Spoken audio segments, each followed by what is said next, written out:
como dice María Teresa, bueno, va a ser un honor para nosotros, primero haberlo recibido y que se haya acercado hasta nuestra facultad, y bueno, que cierre con unas pequeñas palabras. Yo sé que no quiere hablar mucho, tuvo un viaje largo hasta Lomas en este horario, así que bueno, que cierre este acto el doctor.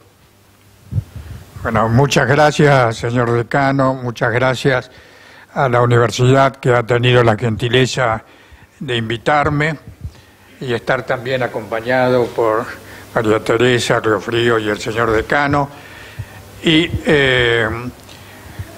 muy agradecido por la presencia de todos ustedes. Aunque no estaba previsto que hablara, es bueno que tal vez diga unas palabras para ubicar el momento histórico. 1983 fue un año espléndido para la Argentina.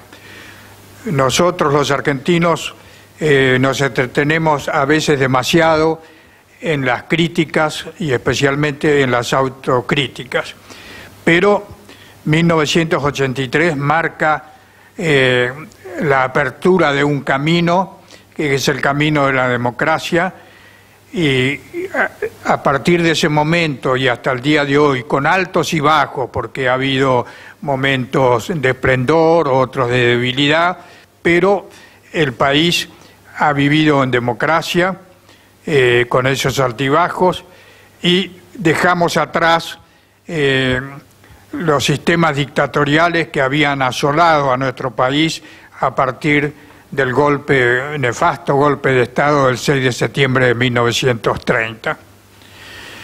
Pero es bueno recordar también que la democracia no llegó a la Argentina caída del cielo ni por casualidad. Llegó porque hubo una generación en la cual el presidente Alfonsín jugó un rol fundamental, y yo tuve el honor de integrar esa generación. Luchamos para reconquistar el sistema que se había perdido en el país. Este periódico, La República, es un testimonio del exilio. Fue iniciado por radicales. Me acuerdo que recibí una carta de Miguel Ángel Picato, que había sido secretario general de redacción de La Voz del Interior de Córdoba, en la que me proponía publicar un periódico de radicales. Por supuesto, mi posición fue de avalarlo en todo. Hasta ese momento, en el exilio había mayoría de gente que no pensaba como nosotros, gente que, de buena fe no lo dudo, pero que creían que en el país había que hacer una revolución violenta para, sin duda, encaminar las cosas. Ese no fue nuestro pensamiento. Nosotros no creíamos en la violencia. Yo me acuerdo haber hablado esto con un exdiputado de otro partido en aquel entonces, que era necesario luchar por la vigencia del sistema democrático y no haciendo propaganda a la violencia. Y él me dijo: pero senador, usted está dividiendo al exilio. Y yo le dije: exactamente. Nosotros lo que creemos que hay que llegar por las vías legales y democráticas, y los que creen en la violencia los respetamos, pero esa no es nuestra posición. Y así empezamos a agruparnos los exiliados no violentos, en los cuales había de todas las ideas, pero había muchos radicales. Fundamos una organización, la OIERA, Organización Internacional de Exiliados del Radicalismo Argentino, y empezamos a trabajar. La República fue una de nuestras proyecciones, posiblemente la más importante por la trascendencia y la extensión de su difusión. Bueno, Y Picato, que fue el que se puso en contacto conmigo desde México, yo en ese momento estaba en Venezuela, porque fui expulsado del país, yo no me fui por mi propia voluntad. Primero estuve desaparecido, después preso, obviamente pasé por todo el calvario de los tormentos, los robos, en fin, no quiero hacerme el mártir, pero fueron muchos sufrimientos. Y entonces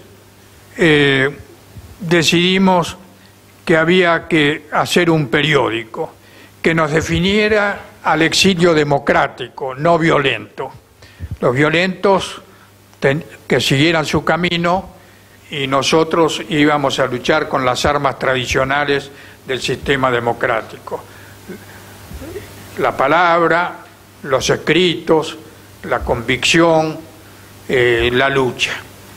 No hay exilios dorados, eso se lo puedo garantizar. Aunque uno esté en el mejor de los países, el exilio siempre es una adversidad, y una adversidad muy grande. Bueno, así nació la República, desde México. Picato, un gran periodista que había triunfado en La Voz del Interior de Córdoba, que era un diario absolutamente democrático, lo seguirá siendo, yo hace tiempo que no lo leo, pero no dudo, pero con una gran trayectoria. Él se vio obligado a salir al exilio y se radicó en México. Bueno, y ahí coincidimos. Era muy importante para nosotros tener un órgano que difundiera nuestra posición de todo el exilio democrático no violento de los argentinos. Y se empezó la tarea en México. Los primeros números fueron editados en México. Desgraciadamente, Picato tenía una salud muy frágil y él me pidió si yo me podía hacer cargo, y por supuesto comprendía y además era solidario con todo lo que había hecho Picato, y a partir de ese momento me hice cargo de la dirección del periódico. El periódico fue una voz democrática. Éramos radicales los que lo hacíamos, pero con un sentido amplio.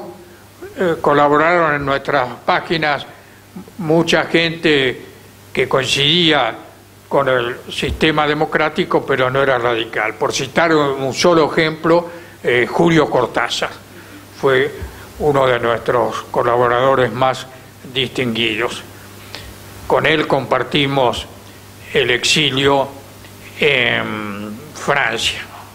Él había estado antes en Francia, pero pasó a ser exiliado desde el mismo momento que el gobierno dictatorial no le permitía regresar al país.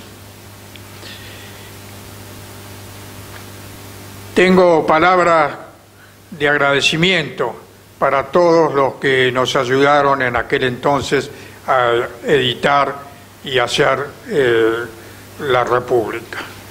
Y ahora, con el correr de los años, también les agradezco a los que tienen la gentileza de haberme acompañado, María Teresa, Claudio y el señor decano, para hacer un poco de acción retrospectiva y contarles lo que fue la República en su momento.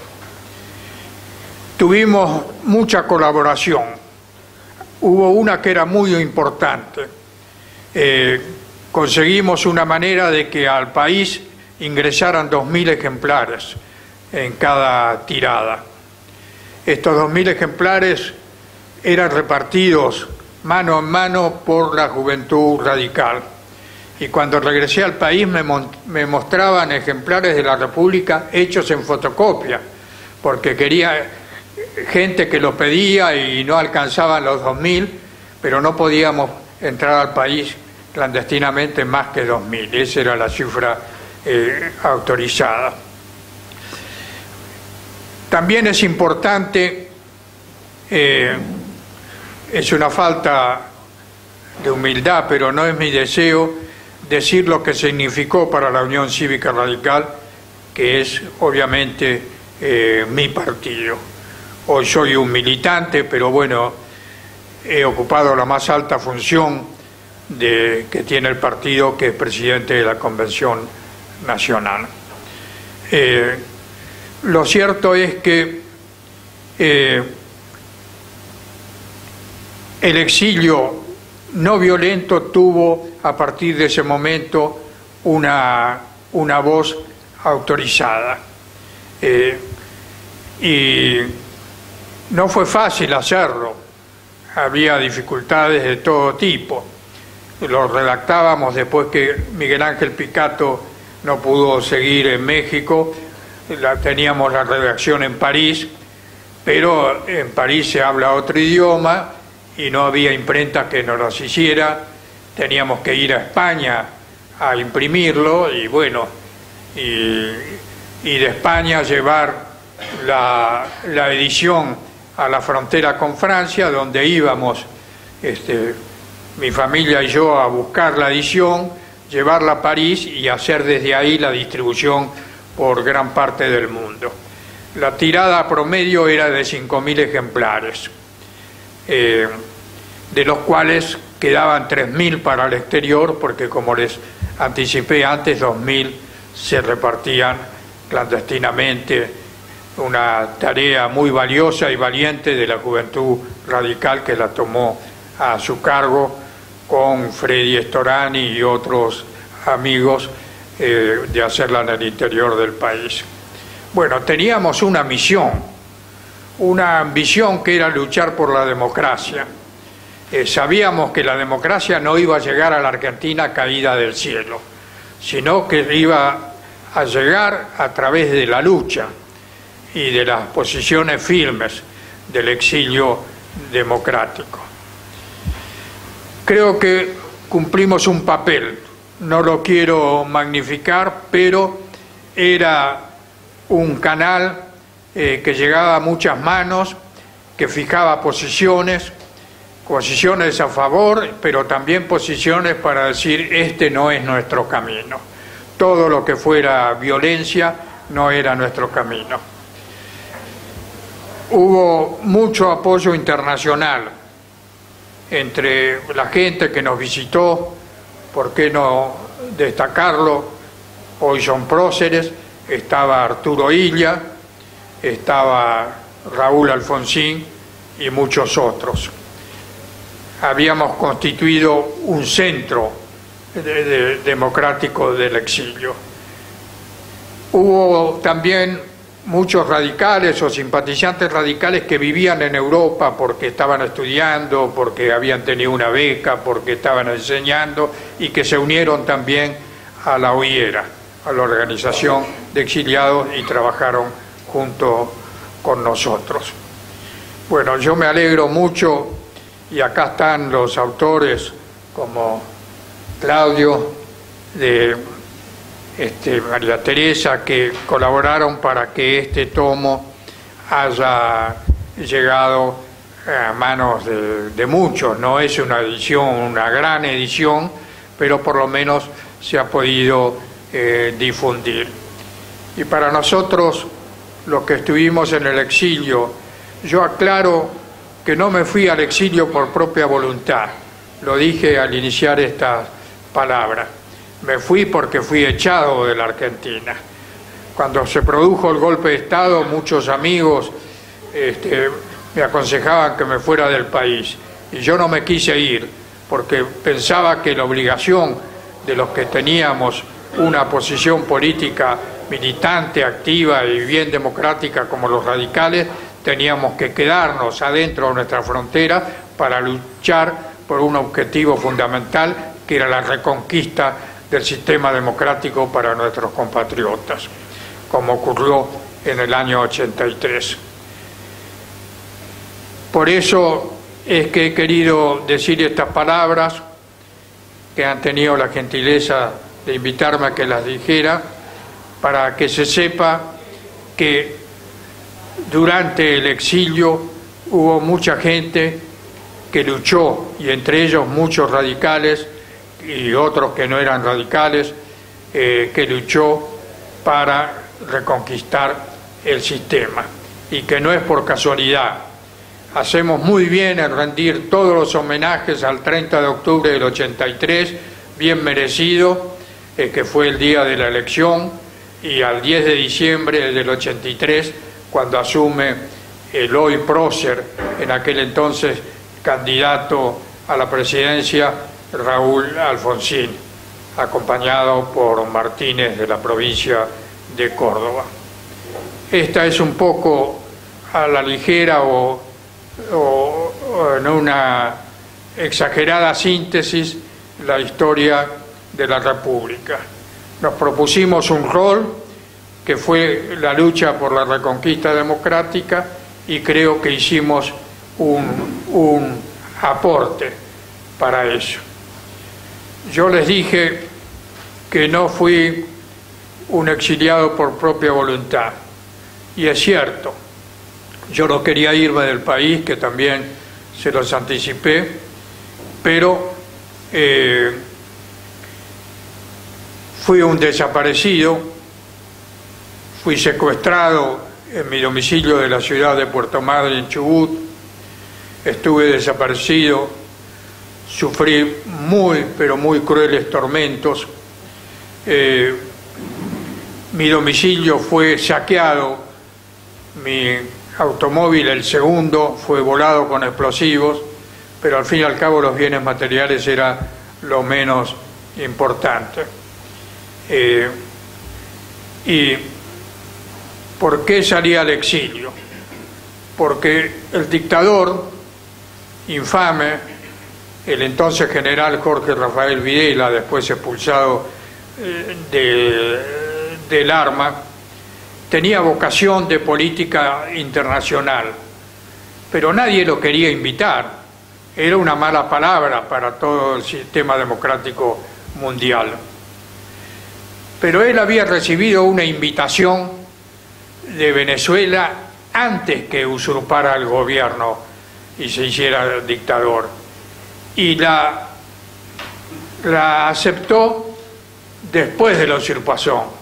La acepta como el Videla dictador. Y bueno, en Venezuela, que vivía en plena democracia con la presidencia de Carlos Andrés Pérez, se armó un gran debate. No querían que fuera Videla, pero él había aceptado la invitación, y era muy duro decirle que podía tener diversas interpretaciones que cancelaban la invitación. Entonces se reunieron el Senado y la Cámara de Diputados en conjunto y votaron una resolución en cuyo primer punto y en su último punto me mencionaban a mí. En el primero pidiendo la libertad mía y de todos los presos políticos, y en el último punto le pedía a los parlamentarios venezolanos, al presidente Carlos Andrés Pérez, que si no me ponía en libertad, cancelara la invitación. Y para Videla fue algo tremendo que le cancelaran la invitación. Entonces no tuvo más remedio que deshacerse de mí.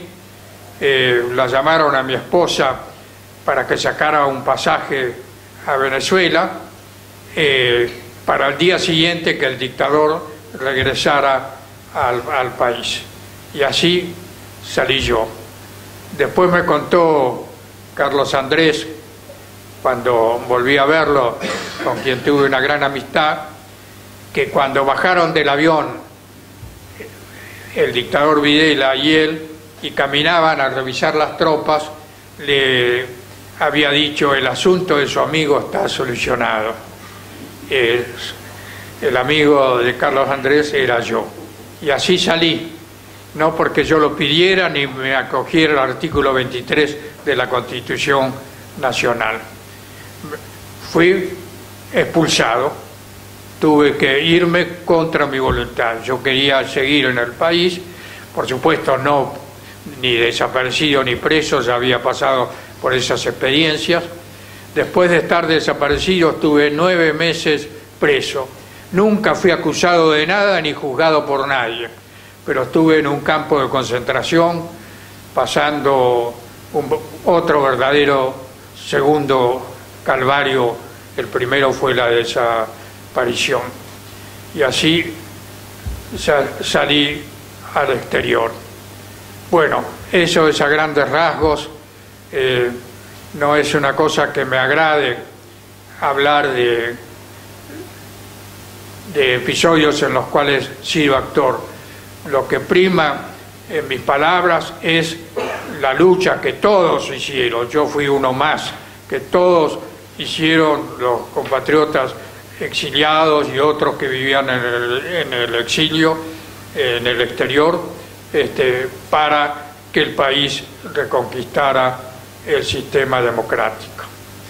Yo he vivido muchas vicisitudes, no quiero volver sobre ellas.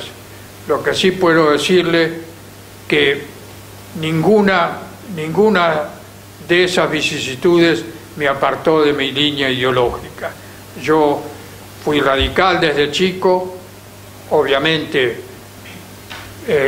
democrático. El radicalismo en la Argentina es el radicalismo, la democracia realizada,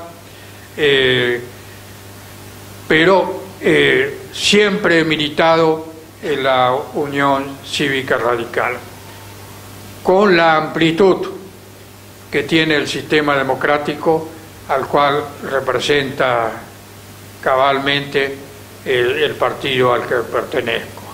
No es el monopolio, hay otros partidos democráticos, pero hablo por la voz de la experiencia de lo que yo he vivido. Y puedo decirles que pese a todas esas vicisitudes y sacrificios y tormentos y prisiones, desaparición, exilio, nunca me he apartado de la línea ideológica, y cada vez con más fuerza, cada vez con más entereza, cada vez con más convicción adhiero a la doctrina, al ideario, a los ideales y, por qué no decirlo también, a los sueños y utopías de la Unión Cívica Radical.